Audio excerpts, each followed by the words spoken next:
Hello बच्चों, आज मैं लाया हूँ आपके लिए विज्ञान के इम्पॉर्टेंट महत्वपूर्ण क्वेश्चन 50 महत्वपूर्ण क्वेश्चन है जो आपके एग्ज़ाम में आने वाले हैं। ये टेस्ट के लिए हैं। ये जो आपके क्वेश्चंस हैं जो एग्ज़ाम में आपके आने वाले हैं, जो क्लास 10th में बच्चे पढ़ रहे हैं और 4 मार्च को जो भी यूपी बोर्ड की परीक्षा देने वाले हैं, क्लास 10th के बच्चे जो विज्ञान का पेपर देने वाले हैं, उन बच्चों के लिए ये वीडियो बहुत इम्पोर्टेंट होने वाली है, क्योंकि आज का जो टॉपिक है इसमें हम कवर करने वाले हैं 50 इम्पॉर्टेंट क्वेश्चन जो हमारे यूपी बोर्ड में आने वाले हैं क्लास 10th के विज्ञान में, है ना। उनको इम्पॉर्टेंट क्वेश्चन उनको आज मैं लेके आया हूँ, जो ऐसे टॉपिक हैं जिनसे हर साल कोई ना कोई प्रश्न जरूर आते हैं। चलिए तो स्टार्ट करते हैं बिना किसी देरी किए हुए। तो इन क्वेश्चनों को अच्छे से देख के जाना, और ये हर साल आपके एग्जाम में ज़रूर आते हैं बेटा। चलिए तो पहला क्वेश्चन है, इसमें बोला गया कि प्रकाश के अपवर्तन से क्या तात्पर्य है। ये क्वेश्चन इंपॉर्टेंट होते हैं क्योंकि ये प्रकाश के अपवर्तन से फिजिक्स का क्वेश्चन है, तो इससे इम्पॉर्टेंट क्वेश्चन बनते हैं। और दूसरा क्वेश्चन है हमारा, उत्तल दर्पण का उपयोग कहाँ और क्यों किया जाता है। ये भी इम्पॉर्टेंट क्वेश्चन है। तीसरा क्वेश्चन है कि परावर्तन के नियमों को लिखिए। जो परावर्तन के नियम हैं उसको भी आपको पढ़ के जाना है, क्योंकि परावर्तन के नियम बहुत आते हैं। फोर्थ नंबर क्वेश्चन है आपका कि विद्युत धारा की परिभाषा, जो विद्युत धारा है उसकी परिभाषा। फिफ्थ नंबर पे जो क्वेश्चन है आपका कि ओम के नियम, ये बहुत क्वेश्चन आता है, ये फेमस क्वेश्चन है यूपी बोर्ड के, और उसका सूत्र भी आपको लिखना होगा। सिक्स नंबर पर बोला गया कि संयोजकता बंध क्या है। इसमें आपको असंतृप्त हाइड्रोजन कार्बन, है ना, और संतृप्त हाइड्रोजन कार्बन को भी पढ़ना होगा। ठीक है। नेक्स्ट क्वेश्चन हमारा 7 नंबर क्वेश्चन है बेटा। 7 नंबर क्वेश्चन है कि विद्युत परिपथ में फ्यूज का क्या कार्य होता है। ये क्वेश्चन बहुत ही इम्पॉर्टेंट है, क्योंकि ऐसे ही क्वेश्चन आपके यूपी बोर्ड में पूछे जाते हैं। फिर आपको पूछा जाएगा कि अम्ल और क्षार लवण में अंतर भी आते हैं क्वेश्चन। चलिए 9 नंबर क्वेश्चन है कि कच्चे पेट्रोलियम के परिशोध की प्रक्रिया को समझाइए, है ना। वो आसवन विधि से क्या होता है, इसका संशोधन किया जाता है ना। चलिए तो 10 नंबर क्वेश्चन इंपॉर्टेंट क्वेश्चन लेके आए हूँ मैं आपके लिए। तो अभी तक आपने हमारे चैनल को सब्सक्राइब नहीं किया तो सब्सक्राइब कर लें और लाइक भी कर दें। चलिए 10 नंबर क्वेश्चन है कि बोला गया डीएनए प्रतिकृति, इसमें डीएनए रिप्लेकेशन होता है क्या हो, है ना। डीएनए की प्रवृत्ति क्या है, ये भी क्वेश्चन बहुत आता है। इलेक्ट्रोलिसिस की प्रक्रिया को समझाइए। और ये प्रिज्म वाला है ना, ये भी मोस्ट इम्पॉर्टेंट है बेटा, स्टार लगा दे रहा हूँ इसलिए ये most important, very very most important. हर साल सवाल ये इसमें से कुछ ना कुछ आता है। तो प्रिज्म का जो भी है आपको चैप्टर देख के जाना है। प्रिज्म में प्रकाश के विचलन का कारण क्या है, ये आपको पढ़ के जाना है। ठीक है। फिर इसके बाद पूछा जाता है हमको 6 नंबर क्वेश्चन है, इसके बाद पूछा जाता है, चलिए ये क्वेश्चन हमारा नंबर 14 नंबर क्वेश्चन है। चलिए इसको देखते जाएंगे, है ना, कि जो क्षार और वायुमंडलीय प्रदूषण के कारण क्या है, कारण क्या है ये आपको बताना है। चलिए जूम कर लेता हूँ, ज़्यादा जूम हो गया, कोई दिक्कत नहीं। हाँ, क्या कारण है ये आपको पता है, वायुमंडलीय के प्रदूषण के कारण भी बताना है आपको। फिफ्थ नंबर क्वेश्चन है, जो 15 नंबर क्वेश्चन है वो रासायनिक अपक्रिया के प्रकार बताना। संयोजी है ना, वियोजी, है ना, संयोजी वियोजी ये आपको याद करके जाना। ऊष्माक्षेपी, ऊष्माशोषी, ये अपक्रियाएं आपको याद करके जाना। फिर 16वां नंबर क्वेश्चन है कि विद्युत चुम्बक क्या है और यह कैसे कार्य करती है, इसके बारे में आपको लिखना है। और इसके बाद बोला गया कि प्रकाश संश्लेषण प्रक्रिया को समझाइए। प्रकाश संश्लेषण और वाष्प उत्सर्जन बहुत आता है बेटा।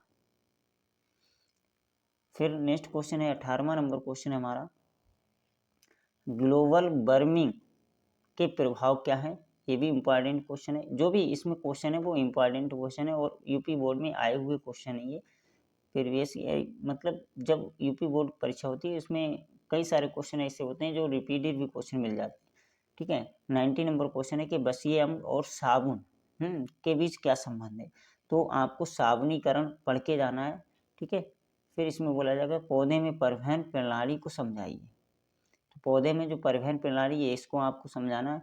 और ये जो क्वेश्चन 21वां नंबर क्वेश्चन है ये आपकी कोरस से निकल चुका है, इसको आपको याद भी नहीं करना, ठीक है, ये आपके कोरस में नहीं है। चलिए नेक्स्ट क्वेश्चन है कि आनुवंशिकता क्या है और इससे कौन सा वैज्ञानिक परिभाषित करता है, यानी कि इसे कौन सा वैज्ञानिक ने परिभाषित किया था आनुवंशिकता, है ना। तो आनुवंशिकता के जनक कौन है, ग्रेगर जॉन मेंडल साहब हैं, उन्होंने ही इसको किया था, इसको आप अच्छे से पढ़ के जाना। चलिए नेक्स्ट क्वेश्चन है हमारा कि मनुष्य की जो आँख है, मानव आँख का संरचनात्मक चित्र बनाएं और उसके भाग को लेबल करें, यानी कि उसके भाग भी आपको लिखना है और उसका चित्र भी बनाना है, ठीक है, नामांकित चित्र बनाना है मनुष्य की आँख का। प्रकाश की वक्रण क्या है ना, ये आपको बताना है। प्रकाश के जो वक्रण यानी वक्रता होती है उसको आपको बताना है। फिर 25वां क्वेश्चन है बायोडाइवर्सिटीज हैं, संरक्षण के तरीके बताने हैं आपको। ये भी क्वेश्चन इंपॉर्टेंट है क्योंकि ये एनवायरनमेंट का क्वेश्चन है, पर्यावरण का। और इसके बाद में जीवाणु तथा कवक में अंतर, है ना। फिर इसके बाद में ये क्वेश्चन है कि हाइड्रोजन, है ना, ये लास्ट क्वेश्चन है 7 नंबर, हाइड्रोजन गैस का प्रयोग कहाँ किया जाता है, हाइड्रोजन गैस का प्रयोग कहाँ किया जाता है ये आपको बताना है। इसके बाद में अगला क्वेश्चन है हमारा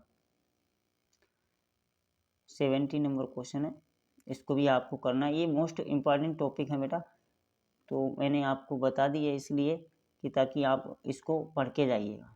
हाइड्रोजन गैस का प्रयोग कहाँ किया जाता है ये भी क्वेश्चन आता है। 80 नंबर क्वेश्चन है कि ऊर्जा के प्रकार और ऊर्जा के स्रोत भी बताइए, स्थायी चुंबकीय अस्थायी चुंबकीय में अंतर। फिर आपको पढ़ना है कि वातावरण में नाइट्रोजन चक्र की प्रक्रिया है, नाइट्रोजनीकरण होता है, उसको आपको पढ़ के जाना है, ठीक है, नाइट्रोजनीकरण को पढ़ के जाना है। फिर इसमें बोला गया है 31वें नंबर क्वेश्चन में 31 नंबर क्वेश्चन को बोला गया कि चलिए इसको भी देखते हैं, रासायनिक अभिक्रिया यानी कि रासायनिक संतुलन, है ना, समीकरण को संतुलित करने के नियम भी आपको बताना है, ठीक है। और बिजली घरेलू पर्पस में फ्यूज क्यों आवश्यक है ये भी आपको बताना है। फिर बोला गया बल क्या है और बल के प्रकार भी बताने हैं। जीवन के लिए पानी का महत्व समझाइए, ये भी क्वेश्चन अच्छे से आता है। फिर नेक्स्ट क्वेश्चन है हमारा दर्पण। देखिए दर्पण और लेंस के बारे में आपको पढ़ के ही जाना है। न्यूटन के प्रथम गति यानी कि न्यूटन के गतियों के नियम पढ़ना है। और प्रतिरोध क्या है आपको प्रतिरोध भी बताना है, इसका चित्र भी बनाना है।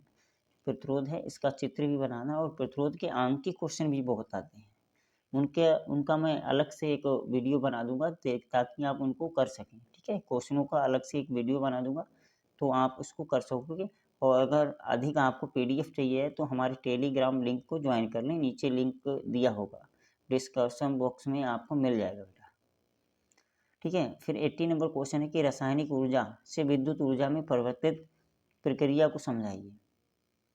इसके बाद आपको बोला गया कि हरित प्रभाव, हरित गृह प्रभाव क्या है, हरित गृह प्रभाव इंपॉर्टेंट क्वेश्चन है बेटा, वेरी वेरी मोस्ट इम्पॉर्टेंट, ठीक है, वेरी वेरी मोस्ट इम्पॉर्टेंट है। फिर आपको कार्य और ऊर्जा में अंतर बताना, ठीक है, इसका संबंध भी बताना है, इसके बीच संबंध क्या है, डेरिवेशन होता है, उसको आपको करना है। चलिए फिर नेक्स्ट क्वेश्चन हमारा ये 41 नंबर क्वेश्चन है, इसमें बोला गया है ध्वनि का परिवर्तन। देखिए परिवर्तन आपको बिल्कुल पढ़ के ही जाना है, उसके उपयोग भी बताने, है ना। परिवर्तन और अपवर्तन, एल्कीन को पढ़ना, है ना, एल्केन को, एल्कीन और एल्काइन, इन तीनों को आपको पढ़ के जाना है, ये इम्पॉर्टेंट है। खाद्य श्रृंखला फूड चेन आपको पढ़ के ही जाना है, ठीक है। फिर अपघटन अपक्रिया भी आपको आती होनी चाहिए, अपघटन अपक्रिया आपको आती होनी चाहिए। और इसके उदाहरण भी आपको बताने पड़ेंगे, ठीक है, उदाहरण भी इसको बताने पड़ेंगे। इसमें इन्वायरमेंट का है कि पृथ्वी की आंतरिक संरचना को समझाइए, ये भी इन्वायरमेंट का है कि वायुमंडल में ओजोन परत का महत्व क्या है ये आपको बतानी है। फिर इसके बाद बोला गया है